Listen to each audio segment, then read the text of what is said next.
Olá, pessoal, sejam todos bem-vindos de volta ao meu canal. Eu sou a professora Josi e hoje eu vou entrevistar a professora Cassiana. Olá, professora Cassiana, tudo bem? Olá, professora Josi, tudo bem? Conte a sua história. Quem é a professora Cassiana? Professora Cassiana é formada em História há muito tempo atrás, mais de 20 anos. Tenho 21 anos de profissão, 22 já. 22 anos de profissão como professora de História, sempre na educação básica, na rede pública, estadual e depois municipal. Também trabalhei no ensino superior, nos cursos de licenciatura em pedagogia e até por um período na enfermagem também. Mas eu sou mestre em educação e doutoranda também em educação. Parabéns! Você vai falar do projeto Fotografia Digital. O que levou você a criar esse projeto? Muito bem. Eu sou professora designada como POED. POED na prefeitura é uma função que trata da educação digital das crianças. Antigamente era chamada de POIE, que é professora de informática educativa. E o nome mudou porque a função também mudou um pouco. A concepção de educação digital é uma concepção um pouco mais ampla do que apenas pensar em informática. E por isso a questão da fotografia entra muito bem nesse novo contexto. Bem, nós, como você também, nós somos da rede pública municipal, nós temos aí o currículo da cidade, e nós temos as tecnologias para a aprendizagem, que é chamado de TPA na prefeitura. Esse é um documento que meio que norteia a nossa ação dentro da prefeitura. Dentre os itens tem lá algumas sugestões de trabalho, e a análise de fotografia, a análise da imagem, do recurso da imagem jornalística, a leitura da imagem, tudo isso faz muito parte desse novo contexto aí da educação digital, do educar o educando, de fazer com que o educando tenha um olhar crítico sobre esse mundo digital. E por termos passado aí por um período de isolamento social que nós passamos, eu percebi que os alunos estavam muito entediados, alguns deles se comunicavam comigo, já não tem mais nada para a gente fazer.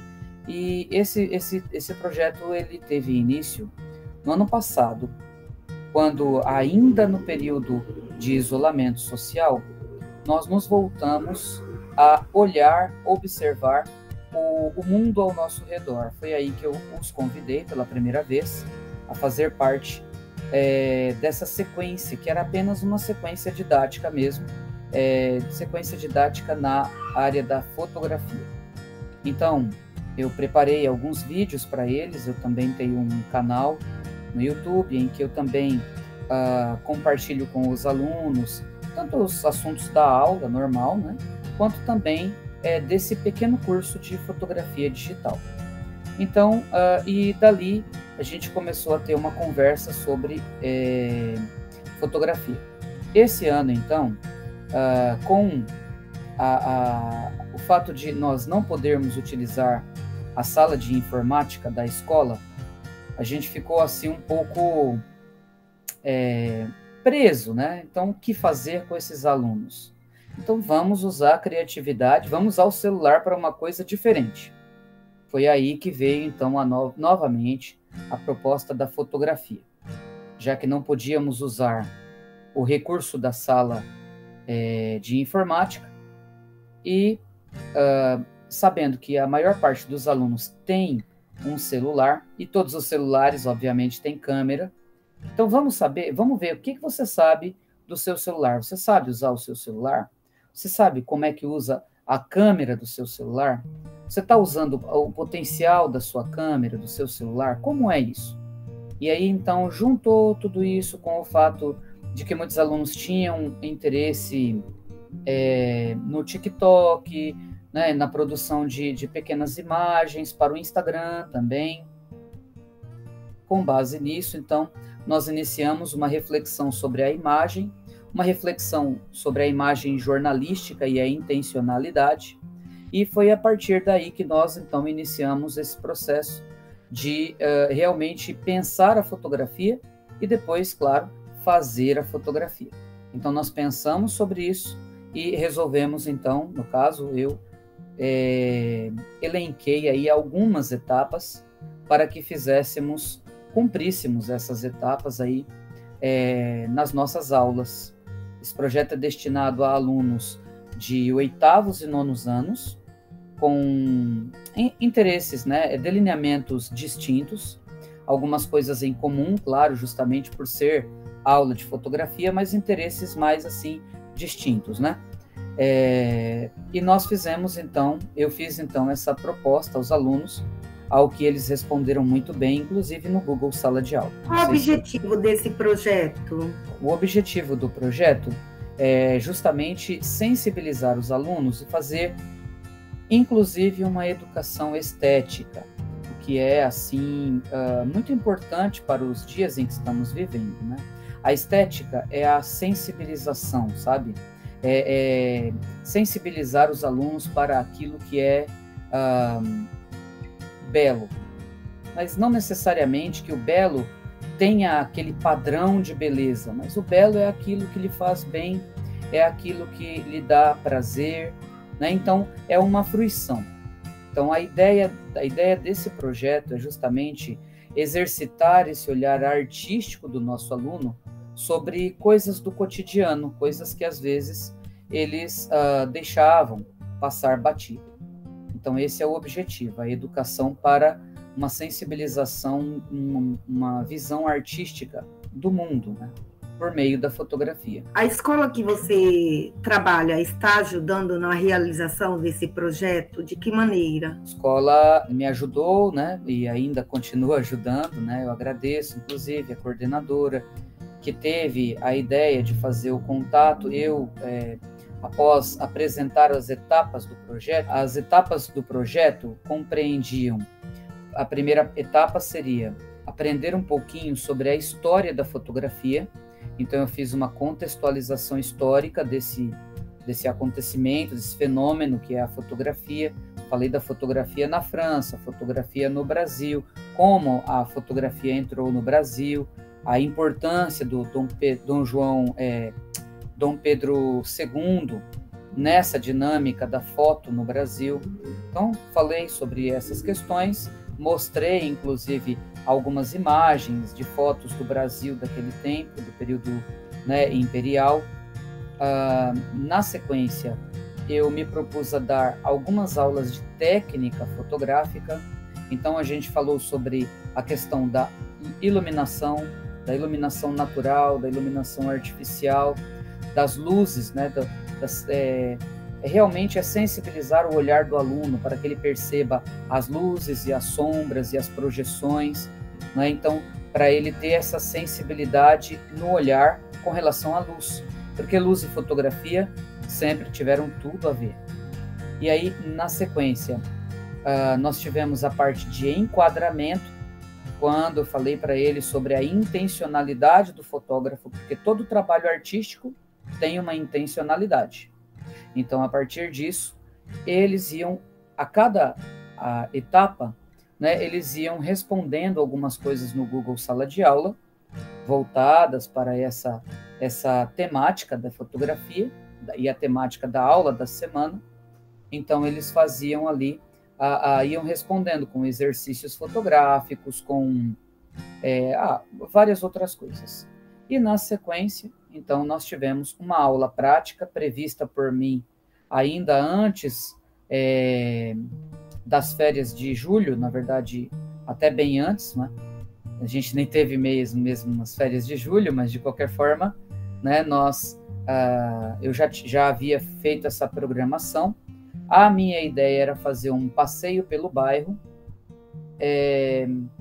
apenas assim, a pé mesmo, e que eles fotografassem. Só que como eu percebi a evolução dos casos de roubo de celular e tudo mais. Fiquei um pouco preocupada, dividi essa preocupação com a coordenadora e ela então mencionou o SEI em que você trabalha.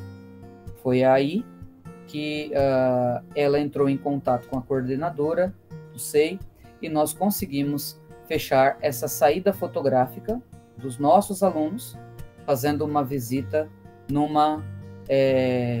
SEI assim, próximo da nossa região.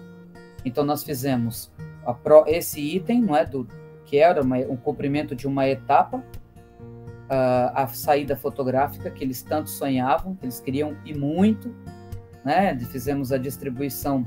Primeiro eu fiz uma inscrição prévia, porque sempre há aqueles alunos que não têm interesse, que não, eu não gostaria e tal. Há também aqueles alunos que não têm celular. Para esses foi solicitado que eles usassem os tablets que eles receberam da prefeitura, ou então alguns tablets que lá na escola havia ainda, que inclusive era de uso pedagógico de gestões anteriores. Nós tínhamos aí esses tablets, esses materiais, e eles foram emprestados para os alunos que não tinham um celular. O que foi, assim, apenas, acho que 1 ou 2 alunos apenas, que não levaram o celular para a saída fotográfica. A saída fotográfica aconteceu em 3 dias, em que eu levei, no primeiro dia, levei nonos A e B, no segundo dia eu levei oitavos A e B, e no terceiro dia não aconteceu porque choveu. Então nós fizemos a saída fotográfica, no lugar de ser uma saída fotográfica, foi uma experiência fotográfica de um clima diferente, que é um clima chuvoso, na própria escola, utilizando as dependências da escola. Então, após ter ensinado passo a passo das técnicas que eu mencionei, eu entreguei para cada aluno um pequeno exercício que ele deveria cumprir. Então, esse exercício constituía em tirar 3 fotos com 3 técnicas diferentes que eu havia ensinado antes, que eu havia repassado, e cada técnica dessa com um vídeo no meu canal para ilustrar essa dinâmica. Então, os alunos assistiram, os alunos leram o material que eu enviei para eles e eles puderam fazer essas fotografias.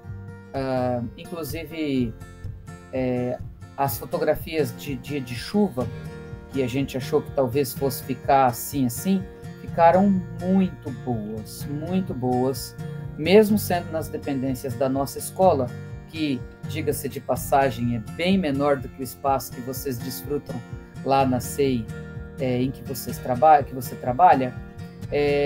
Mesmo assim, aconteceu de uma maneira muito bacana, muito bonito, assim. Eles conseguiram encontrar a beleza, e eu me senti muito realizada por causa disso, porque mesmo num ambiente bonito e amplo e ensolarado, é mais fácil de você encontrar pontos de interesse em que você pudesse fotografar. Os alunos encontraram pontos excelentes, pontos de vista fantásticos. Porém, é também legal mencionar que os alunos também capricharam bastante nas fotos do dia de chuva. Então eu me senti muito feliz, muito orgulhosa. A última etapa, a penúltima, a ser trabalhada foi a experiência ou a vivência em um estúdio fotográfico. E aí é que o projeto se bifurca. Os 8º anos ficaram com o mini estúdio. Eu orientei como fazer um mini estúdio e eles deveriam então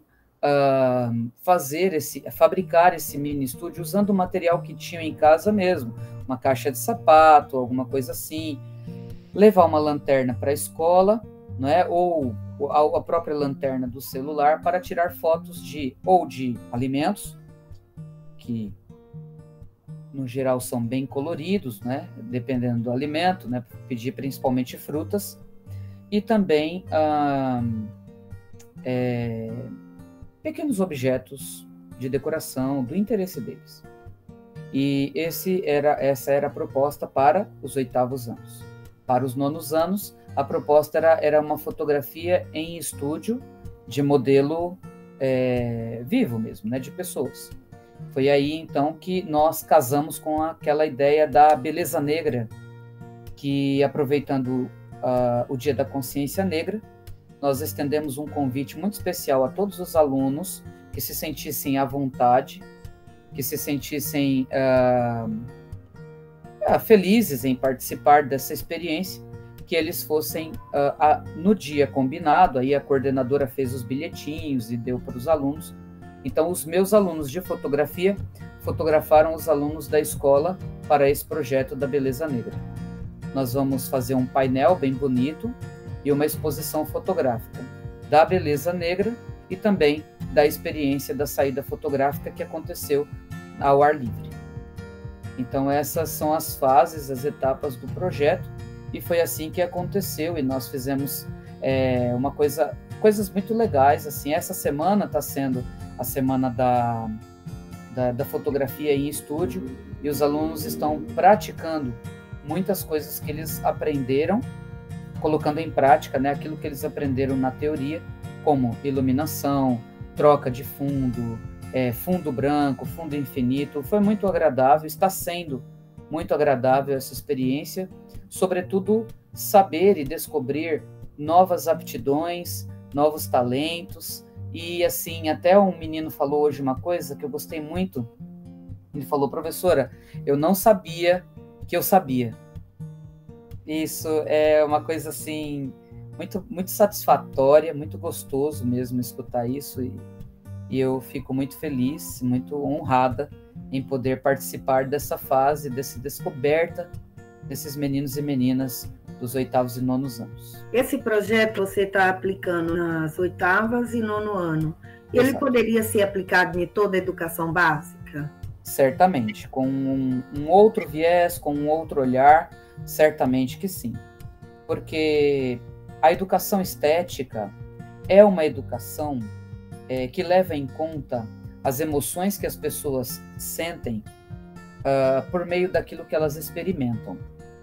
Então, acredito que adaptando, é óbvio, né, que temos que adaptar para, vamos dizer, para umas crianças pequenininhas, que sejam mesmo do próprio seio, né, sejam mesmo crianças pequenininhas mesmo, assim, antes até do ensino fundamental, dadas as devidas proporções, sobretudo no quesito técnica mesmo.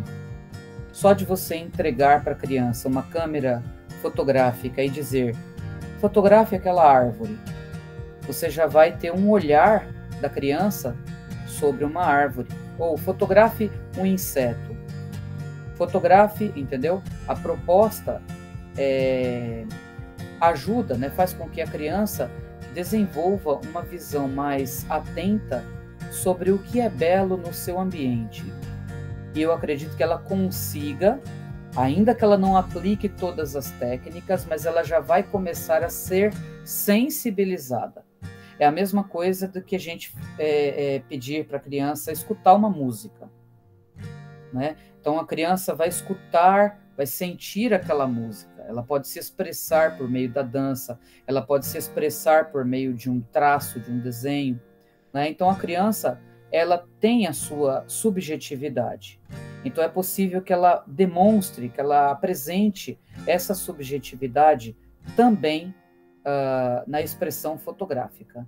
Então, certamente, dadas as devidas proporções, acredito que seja possível aplicar um projeto assim em toda a educação básica, com ênfases diferentes com o passar da idade e a maturidade da criança, do adolescente, do jovem. Você acha que um projeto ele nasce pela necessidade do professor ou pela necessidade do aluno? E se tem uma hora certa de se fazer um projeto? Ah, muito bem. Olha, um projeto ele nasce para resolver um problema. Essa é a teoria do projeto, ela vem daí, ela vem da necessidade de resolver um problema.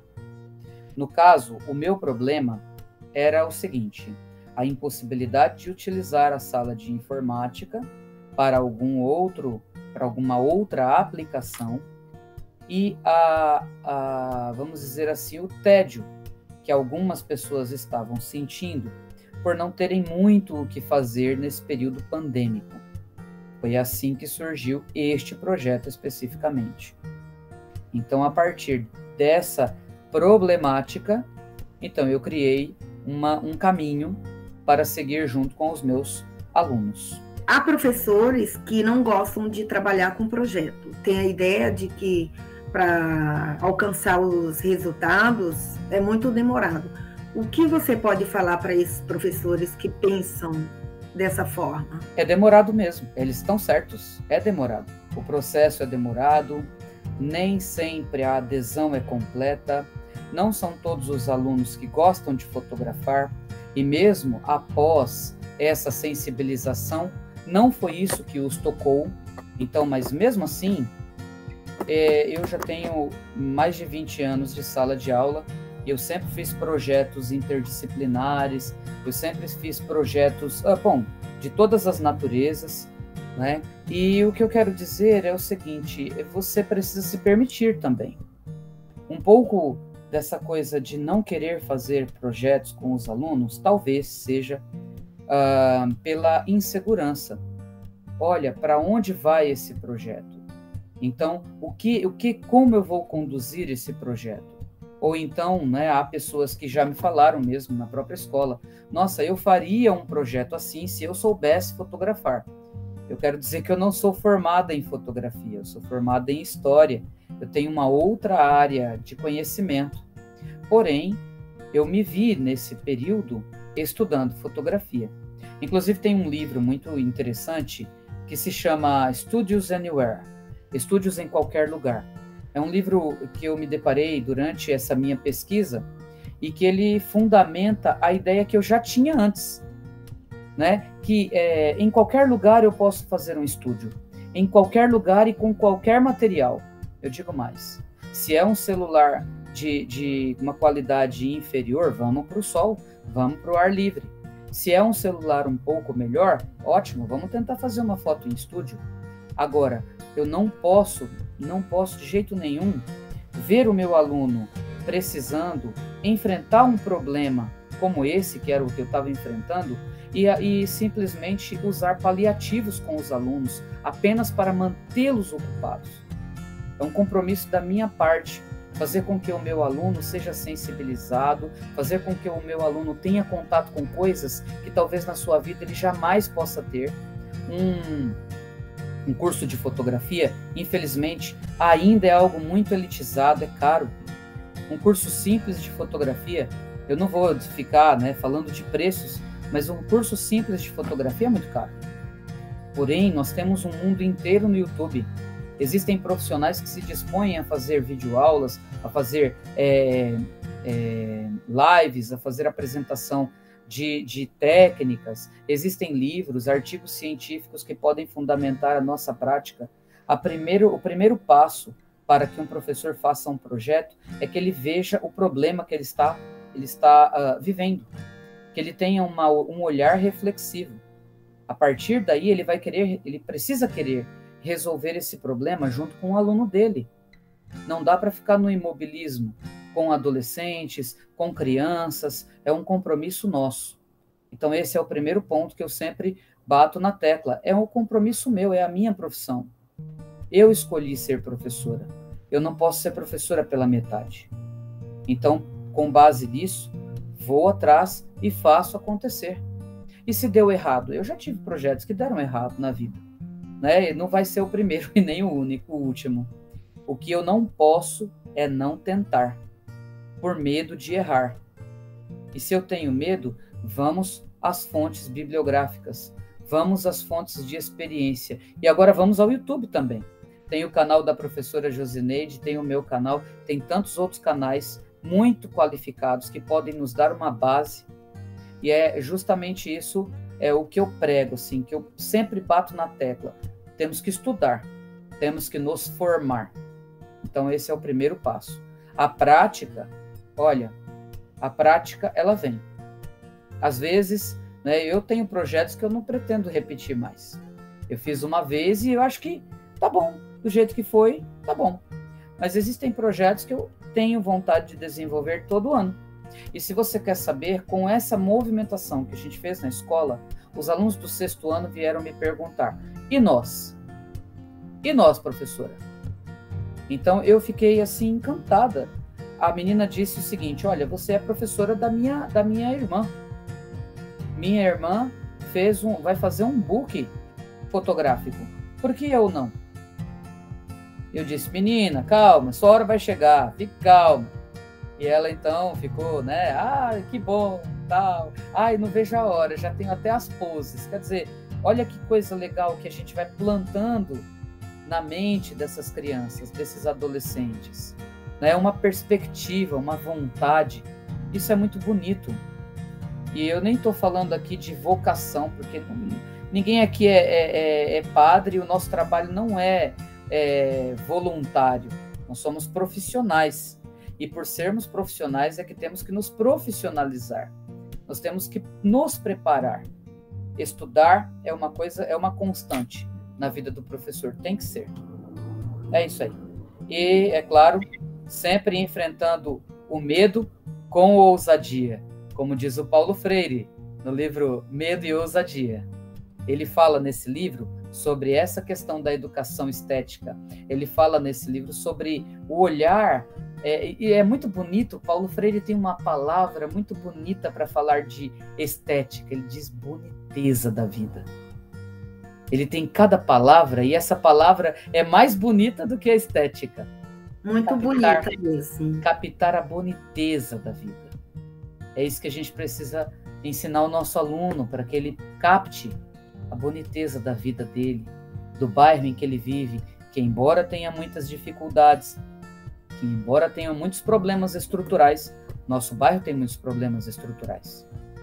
Não é uma visão alienada, muito menos alienante.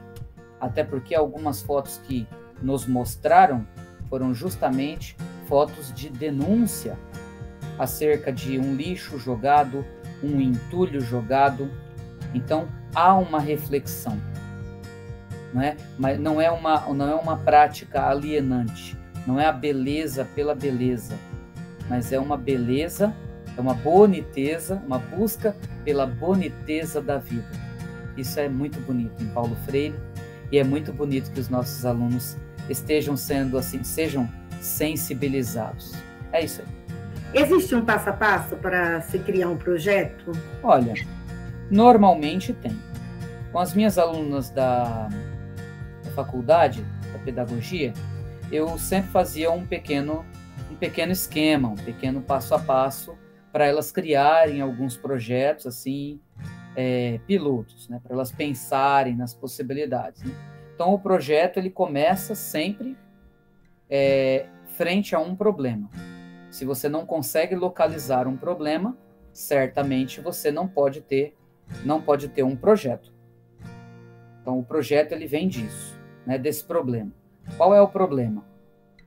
Qual é, com esse problema, né, que eu tenho, o que eu tenho nas mãos para tentar solucionar ou mesmo amenizar? Aí o que eu faço? Eu vou traçar o meu objetivo. Qual é o meu objetivo? O que eu quero com esse projeto? Aí na sequência eu vou elencar os materiais que eu vou utilizar, né, para que esse projeto aconteça. Qual é o público que está sendo mais afetado por esse problema? Vamos escolher o público. Quais são então os materiais? Quais são então as etapas que eu vou criar? Que tipo de teoria está por trás desse projeto? Que tipo de conteúdo? E que tipo de ações que eu posso tomar junto com os meus alunos para que esse problema seja atenuado ou mesmo resolvido? E, claro, toda ação, ela precisa, todo projeto, ele precisa ser uma reflexão, uma ação, uma avaliação e uma nova reflexão. Uma reflexão sobre os resultados. Isso ainda vai acontecer com os meus alunos. Nós vamos ter uma roda de conversa em que avaliaremos os prós e os contras. O que deu certo, o que não deu certo do nosso projeto. Seria mais ou menos assim para realizar. E é claro, a cada etapa, estudos, leituras, organização, que são coisas muito importantes. Tem que ter um espaço para o aluno também se manifestar. Esse espaço, né, ele pode ser antes, durante e depois. Se não puder antes, talvez o aluno não perceba como nós adultos percebemos, ao menos que durante e depois esse aluno também seja ouvido, considerado. Sim, o que deveria mudar na educação? Com todo, porque a educação ainda ela se comporta do modo arcaico, antigo. Há muitas coisas. Primeiro, eu acho que a própria formação do professor, né, ela deveria configurar aí uma nova, vamos dizer, uma nova dinâmica, né? O professor deveria vivenciar coisas para que ele possa aplicar coisas nos seus estudantes, né? Então, eu acho que começa por aí. A educação precisaria deixar de ser um projeto político, entendeu? Para ser um projeto de governo. Quando você deixa o âmbito partido político entrar em cena, você não tem continuidade, você só tem descontinuidades. Então a educação deveria ser um projeto, um plano de governo, e não um plano de um governo, de um partido especificamente. Porque senão a cada governo, a cada mudança, mudaria também a concepção de educação. Ela precisaria então mudar nesse sentido. Além disso, pensar mesmo nessa formação de professores. O que é ser professor nos dias atuais? Ser professor é resistir, é ser resistência. É ser resistência aos ataques, é ser resistência à imobilidade. Ser professor realmente tentar modificar uma realidade. Tem uma frase muito legal, acho que é do Bernard Charlot, e ele fala que muda o mundo quem pensa diferente. Ser professor é pensar diferente.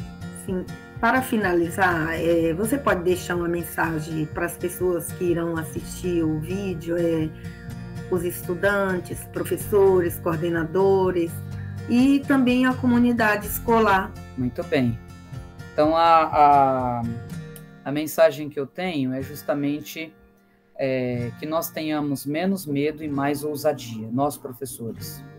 Nós temos que ter ousadia, nós temos que tentar, nós temos que fazer acontecer. Quando a gente trabalha com um projeto, o índice de indisciplina diminui drasticamente, porque você não tem embates com alunos. Então, essa é das primeiras coisas que nós temos que pensar, é justamente nisso, é justamente nessa ousadia, nessa coragem para tentar fazer uma coisa diferente.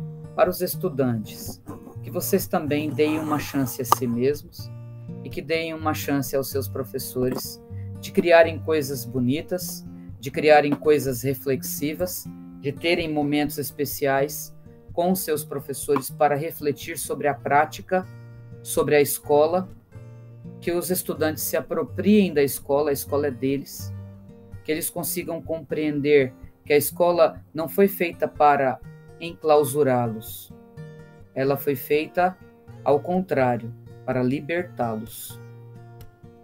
O Rubem Alves tem aquela frase famosa: há escolas que são gaiolas e outras que dão asas. Então, que nós sejamos uma escola que dê asas, que a comunidade acolha a escola, se aproprie dela como um espaço de luta, de resistência, um espaço de cultura, de apropriação do conhecimento, de construção desse conhecimento coletivamente, que não veja os seus professores como opositores, inimigos e doutrinadores, mas que veja como pessoas que querem fazer da nossa sociedade uma sociedade melhor. Acredito que isso seja importante mencionar. Nesse mundo de políticas polarizadas em que estamos vivendo, cada lado que se acha mais correto, é preciso estar do lado dos direitos humanos, é preciso estar do lado da vida. Preciso pensar nas relações da escola como relações democráticas entre cidadãos que têm os mesmos direitos, mas também têm os mesmos deveres. Então é preciso pensar nessas coisas, refletir. A educação, ela precisa ter como prática principal a reflexão. É isso aí. Sempre. Você quer deixar as redes sociais? Eu tenho um canal no YouTube só. Chama-se Esticando a Conversa com a Professora Cassiana. Então, se você colocar Esticando a Conversa no YouTube, já vai. Lá eu falo sobre educação, eu falo algumas resenhas de livros e tenho algumas entrevistas também com alguns professores e tenho também a parte da educação básica, em que eu mostro lá toda a concepção do curso de fotografia e como usar o tablet da prefeitura, essas coisas. Então, Esticando a Conversa, já entra lá, já se inscreve e entra aqui também no canal da Josi, já se inscreve também, clica em curtir e compartilhar esse vídeo aí, que vai ser bem legal para ela e para mim também. Tá certo. Muito obrigada, professora Cassiana, pela contribuição que a sua entrevista vai dar ao meu canal. Muito obrigada. Tchau, pessoal, e até o próximo vídeo. Obrigada pelo convite. Aquele abraço. Eu que agradeço. Aquele abraço. Tchau. Tchau, tchau.